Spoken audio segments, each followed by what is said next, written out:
আমার bag bag কই bag কে নিয়ে গেল ব্যাগ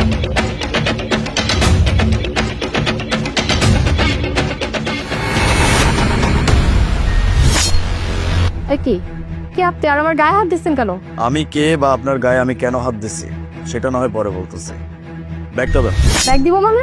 পাগল নাকি? আপনার মাথার সমস্যা আছে? একে তো আমার গায়ে হাত দিচ্ছেন, আবার বলতেছেন আমার ব্যাগ আমি আপনাকে দিব। নিজের ব্যাগ বলে দাবি করতেছেন, যেখানে কিনা ব্যাগটা আপনার না। ভালো ভালো বলতেছি, ব্যাগটা আমাকে দিয়ে দেন। এটা যার ব্যাগ আমি তার কাছে ফেরত দেওয়ার জন্য, এই ব্যাগটা নেওয়ার জন্য এখানে আসছি। আমার তো মনে হয় যে আপনি পাগলাগারদ থেকে ছুটে আসছেন, মাথায় কোনো প্রবলেম আছে। কি আবল তাবল বলতেছেন? এটা আমার ব্যাগ, যান এখান থেকে।